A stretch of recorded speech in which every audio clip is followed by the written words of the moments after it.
반갑습니다. 이 뭐야? 오늘 인트로를 어떻게 시작해보지?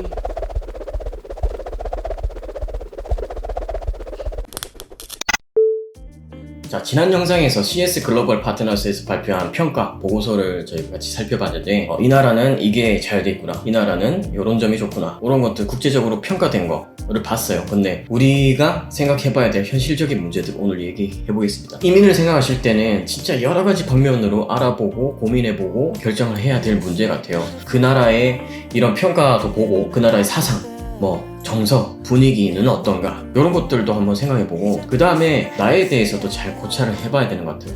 정서적으로 해외 사는 게 아예 안 맞는 분들이 있어요. 특히 부부이신 분들은 한 분은 해외 살고 싶어, 근데 한 분은 도저히 안 맞아. 그러니까 내 노후를 어디에서 보낼 것인가, 내 인생의 전반전은 부모님으로부터 결정이 됐다면 내 후반전은 내가 어디서 보낼 것인가를 내가 결정할 수 있는 문제죠. 이런 것들을 세밀하게 면밀하게 고민해보고 살펴보지 않는다면 여기서도 마찬가지 회의감이 들 수 있어요, 나중에. 그래서 소위 말하는 역이민을 하는 경우가 굉장히 많습니다. 지금부터 하는 얘기는 어떻게 보면 제 개인적인 얘기이기도 하고, 제가 여기 오래 살면서 많은 분들을 만나보면서 비슷하게 생각하는 부분들을 좀 얘기를 해볼 거예요. 이런 부분들에서 현타가 오더라 하는 거 얘기를 좀 해볼 건데, 첫 번째, 많이들 생각하시는 언어 문제죠. 영어. 한국에서 배우는 거는 아메리칸 액센트를 많이 배우기 때문에 와서 처음에, 솔직히 저는 영어 공부하러 온 것도 아니고 영어를 공부하고 온 것도 아니고 처음에 저게 영어인가 싶었어요, 정말로. 슬랭도 많이 쓰고, 제가 시골에 처음 먼저 살았거든요. 할머니 할아버지를 더 못 알아요. 아무튼 처음에 왔을 때 제일 부딪히는 장벽이 영어죠. 그래서 이민을 할 때부터 호주가 점점 영어 점수를 높여가는 이유가 그거예요. 점점 더 사람들 사고방식이 영어가 안 되면은 사건 사고가 많고 생활하는 부분에서 부딪히는 게 많고, 일단 영어가 안 되면 취업 자체가 힘들기 때문에 기본적으로 영어를 좀 하고 와라 하는 생각에서 영어 점수를 계속 올리고 있는 것 같습니다. 근데 그 기준이 IELTS나 PT나 시험이기 때문에 그 시험을 통과한다고 해서 또 영어를 막 이렇게 잘 하는 건 또 아니란 말이에요. 제가 보니까 여기서 태어난 게 아닌 이상 한국에서 살다가 자란 이후에 오셨다면 진짜 서스럼 없이 모든 거를 다 소통하기에 정서가 다 맞고 그러기에는 부족하더라. 저는 그렇게 생각해요. 요즘에는 터치 몇 번 하면은 영어 다시 듣고 뭐라 그랬지? 다시 듣고 10초 뒤로 당겨서 계속 다시 들어보고, 이렇게 접할 수 있는 환경이 너무나 잘 돼 있어요. 제 위 세대 있죠. 제 위 세대. 제가 어릴 때 당시에는 비디오 테이프 시절이에요. 근데 어르신들은 들을 기회 자체가 없었는데, 액센트 자체를. 근데 여기 오셔가지고 이렇게 대화하면서 살아가시는 거, 몇 마디라도 하시는 거 보면 정말 대단한 겁니다.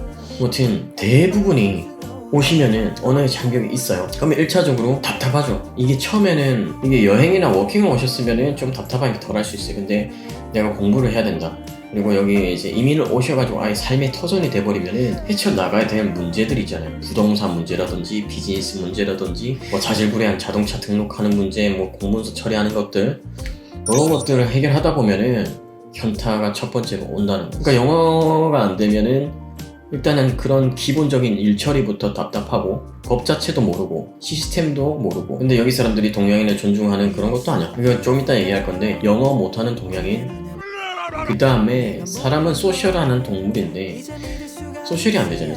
호주 가면은 호주 사람들, 백인 친구들 많이 생기겠지라고 착각하시면 안 돼요. 한국 사람들 대부분 한국 소셜에서 내에서 삽니다. 호주 사람들이랑 같이 일을 하거나 파트너가 호주 사람이라거나 그러면 또 다른 문제가 될 수 있는데, 그러다 보니까 한인 소셜에서 살다 보니까 좁은 거죠. 한인 사회가 좁다 보니까 요런 데 답답함이 또 있어요. 뭘 한다 그러면은 다 소문나고, 비즈니스 하는데 잘못됐다 소문나고, 없던 말도 생기고, 하지도 않은 말들이 다 돌고, 이런 거에 또 회의감이 들 때가 있어요. 그게 이민사회입니다. 그래서 호주 오셔가지고 한국 사람들 아예 안 만나는 분들도 많아요. 이게 이 카테고리가 약간 영어로부터 비롯해서 다 엮여있는 문제긴 한데, 아무튼 영어 첫 번째 현타 오는 부분들, 그 다음이 인종차별 문제입니다. 호주에 가면 인종차별 있나요? 라고 물어보시는 분들 꽤 많은데 있습니다. 분명히 있고, 백호주의, 혹시 백호주의 처음 듣는 분들이 있다면 한번 찾아보세요. 백호주의, 말 그대로 백인들만 호주에 이민을 받자 하는 주의가 있었어요. 동양인들은 이민을 못 왔습니다. 1970년까지 한 세대도 안 지났어요. 그때 살던 분들이 아직도 살아 계신 거예요. 동양인들을 싫어하는 사람들이 분명히 남아있고, 그 가정에서 교육받은 사람들이 있는 거죠. 가끔 가다가 이렇게 동양인 폭행 사건 이렇게 일어나긴 하는데, 인종차별이 있다 그래서 길 가다가 보면은 막 동양인이랑 뚜까 패고 막 이런 일들은 잘 없어요. 거의 없어요. 이런 정도는 아니지만 예를 들어서 마트에 쇼핑하러 갔어요. 여기 호주 마트에 가면 다 셀프 계산대들이 있어요. 셀프 계산, 그러니까 소쿠리에 들고 와가지고 셀프 계산대에서 계산하면은 거기 서 있는 직원이 소쿠리에 이렇게 치워주는데, 동양인은 알아서 저기 갖다 놔라는 식이고 백인들 거는 이렇게 챙겨주는 식. 다 그런 건 아닌데 종종 그런 사람들이 있고, 티나게 하는 사람들.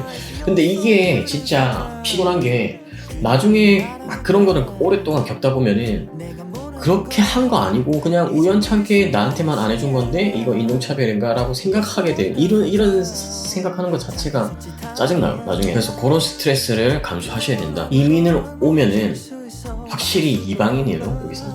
자, 세 번째, 의료 문제입니다.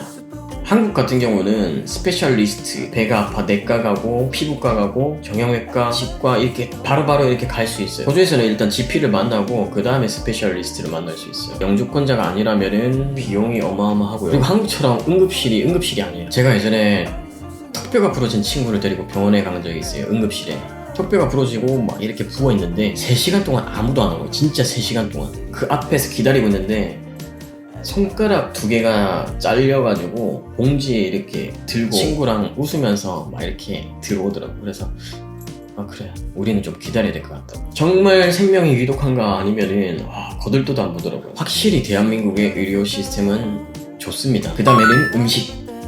한국 사람은 진짜 한국 음식이 본능적으로 땡겨요. 근데 큰 도시 같은 데 보면은 그래도 한국 음식 맛있는 거 되게 많다. 지금 제가 살고 있는 시골에서 1시간 반 정도 떨어진 브리즈번이라는 도시에서 올라오는 SNS 사진들 막 보면은 진짜 맛있겠다 이렇게 보다가, 시드니랑 멜번 요런 데에서 올라오는 음식 영상들 보면은 대박, 호주에서 이게 가능하다고 이런 느낌. 그러다가 한국에서 올라오는 영상 사진 막 이런 거 보면은 이게 한국이라고?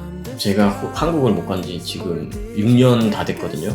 그 사이에 이 퓨전 음식들, 이 발전된 거 보면은 대박입니다. 음식 진짜 힘들어요. 다 먹고 살자고 하는 건데 먹방이라 봐야겠다. 아무튼 단점이라면 단점 찾아가지고 이렇게 오늘 얘기를 해봤는데, 그래도 이민하실 분들은 이민하시잖아요. 왜냐면은 좋은 점들이 있기 때문에. 뭐 좋은 점들은 굳이 얘기 안 해도 아시겠지만, 일단은 환경이 너무 좋죠. 공기가 좋고, 집 앞에 나가면은 공원들이 되게 많아요. 산책할 수 있는 공원들 되게 잘 돼 있고. 그래서 개천국이라고 하잖아요. 개들이 정서가 얼마나 좋겠어요, 이렇게. 저는 환경이 되게 중요하다고 생각하거든요, 정서에. 한국보다는 땅이 커서 그런지 일단 집들이 좀 후졌다 해도 집 자체는 커요. 방도 많고. 그래서 뭐 와이프랑 싸워도 각방을 웬만하면은 평수가 큰 집에 살면서 정서가 조금 좋은 것 같기도 해요, 제 개인적으로는. 그리고 나이 들어도 편하게 하고 싶은 공부를 할 수가 있다. 일단 여기는 복지가 잘 돼 있는 나라잖아요. 그러니까 노후 대비가 뭔가 안정적이다.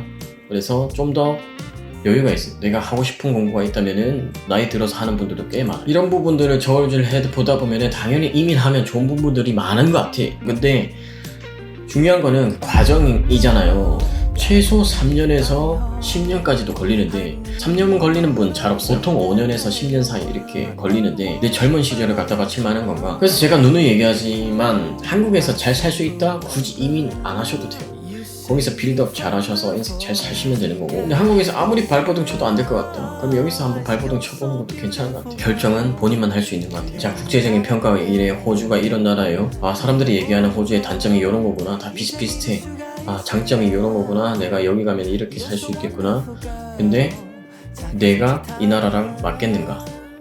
그리고 내가 이 도전을 할 수 있겠는가?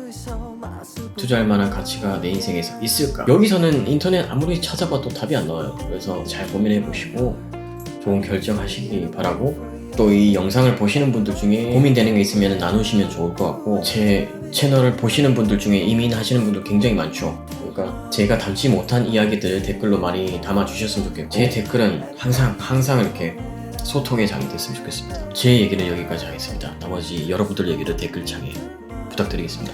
감사합니다.